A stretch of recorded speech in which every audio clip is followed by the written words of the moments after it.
Welcome to Cord Cutting today for April 29th, 2019. This is the show where I give you a quick look at some of the biggest stories happening in the world of cord cutting right now.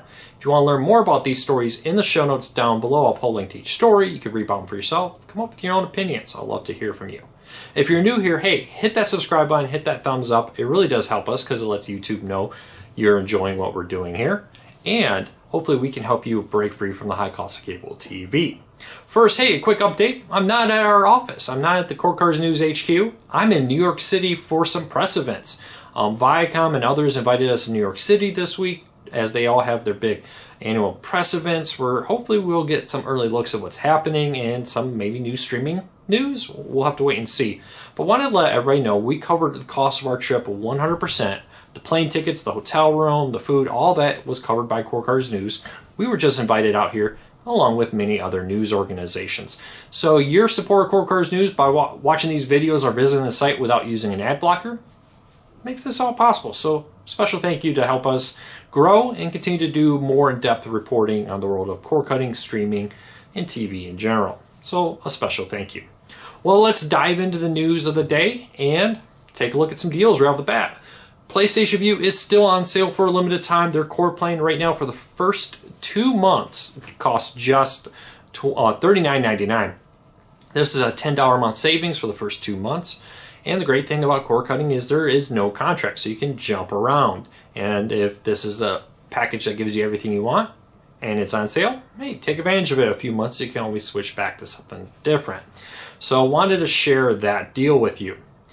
Next, and our first news story of the day is SpaceX just got approval from the FCC to launch high-speed internet for home services from space. Now, high-speed internet from space is not new.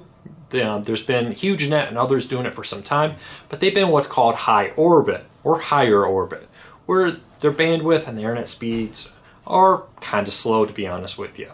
Now, SpaceX and Amazon and others are working on launching a low orbit satellites that will offer far faster speed than older traditional satellite internet and be able to do it worldwide. So SpaceX is going to be launching over 4,425 satellites in the first wave of these, with probably more to come. And they've received FCC approval to do this. So hopefully soon, in the next couple years, you may find yourself having SpaceX be a home internet provider. We don't have all the details of what the cost will be or what the price will be, but the very cool news here is we'll have one more home internet provider to compete out there. So you got 5G rolling out. Verizon says it's going to be coming to like 20 new cities by the end of this year. You have fiber rolling out. You have DSL. You have cable. And now you'll have satellite internet that's far more effective, far more able to handle things like streaming and more than current satellites. This is really good news for rural Americans who have always struggled to get internet. The problem being is, hey, you wire a mile of New York City, you can sign up a couple hundred people.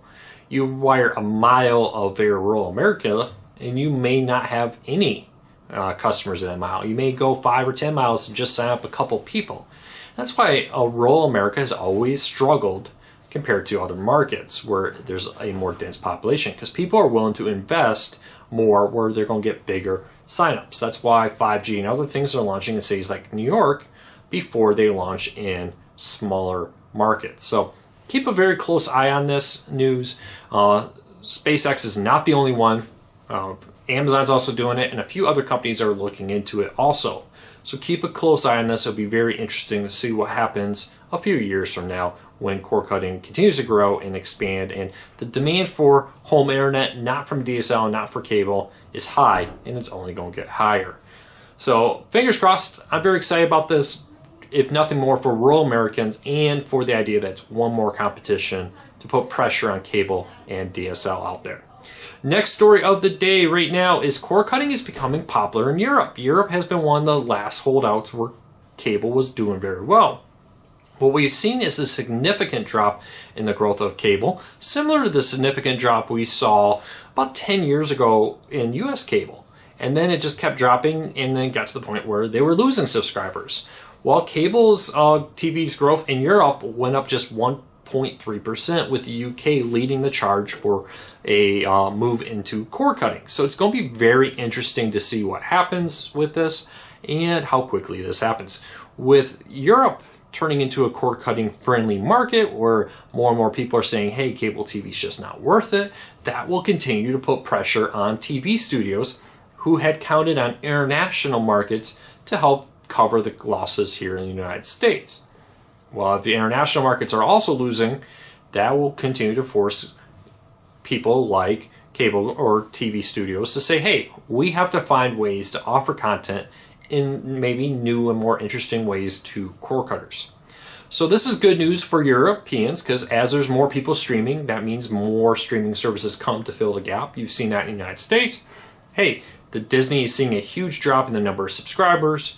Now they're launching Disney Plus. You've seen this as Viacom seen a huge drop in subscribers. They went and bought the free streaming service Pluto TV.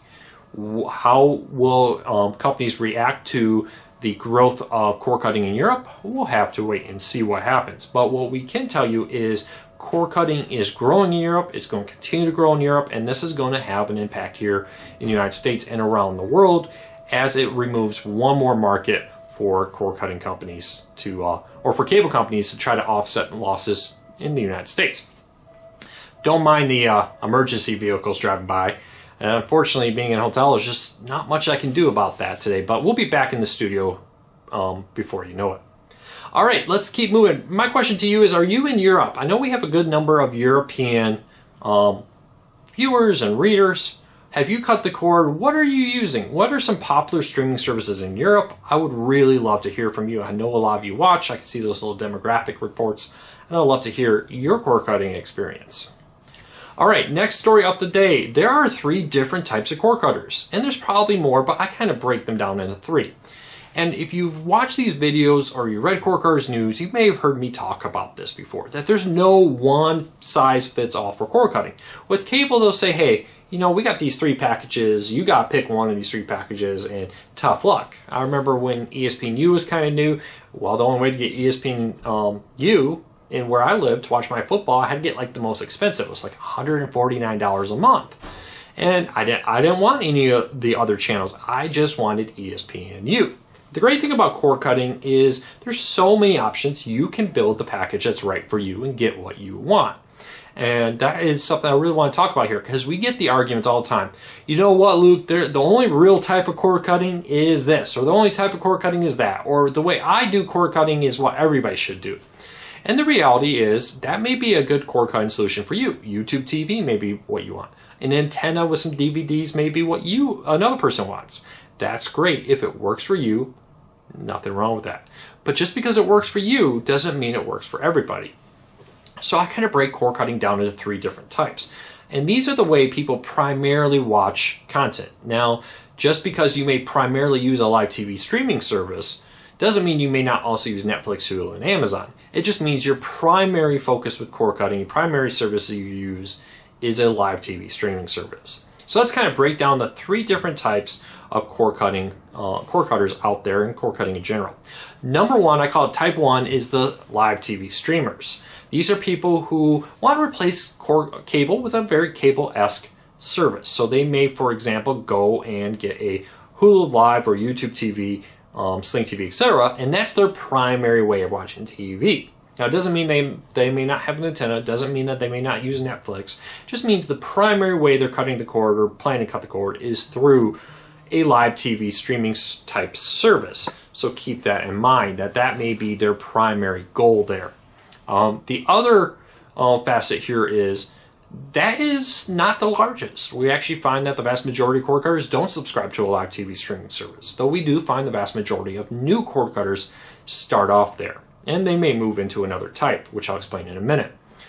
The second type of cord cutters is the on-demand. And again, it doesn't mean you may not have an antenna. It doesn't mean you may not have a live TV streaming service. But the vast majority of your viewing comes from things like Netflix, Hulu, and Amazon. That's where you spend most of your time. You may get a live TV service during football season or maybe during The Walking Dead and cancel it. You may have a live TV service, but it's a small fraction of your viewing, where a majority of your viewing is happening with Netflix, Hulu, Amazon, etc. And again, you could have an antenna, you could have another service, but your primary viewing is on demand as your main focus. And the last type is what we jokingly call the hardcore cord cutters. These are the people who primarily use antennas and DVDs or free streaming services. These are the people who don't want to pay for any TV, and they're happy to watch commercials. They're happy to use an antenna, or they're happy to use Pluto, the Roku channel, Crackle, Tubi, etc., and have ad-supported content. This is actually a very large growing number of cord cutters, I find, who primarily use this, may subscribe during The Handmaid's Tale to a little bit of Hulu, may subscribe here or there to one or two services, but it's a sub-focus. Their main focus is on the free options, the Plutos, the Crackles, the Tubis, the Roku channels, your antenna, DVRs, your local library. There's a lot of ways to stream content, watch content now, 100% free, great, high-quality content too in HD. So those are the main three kinds. The people who primarily focus on live TV is more like a cable-esque replacement. The on-demand streamers, the ones who use things like Netflix, Hulu, Amazon as their primary streaming service out there. And then the last type out there who are the free streamers, the antennas, the DVDs, the Plutos, Philos, etc. streamers. So my question is, what type of cord cutter are you? Do you fall into one of those three categories? And I get it that everybody kind of moves between all three, but which one, where do you spend most of your time? Are you mostly on demand? Are you mostly live TV streaming? Are you mostly antennas, DVDs, etc.? Leave me a comment. I'd love to hear from you. And again, I always get these comments.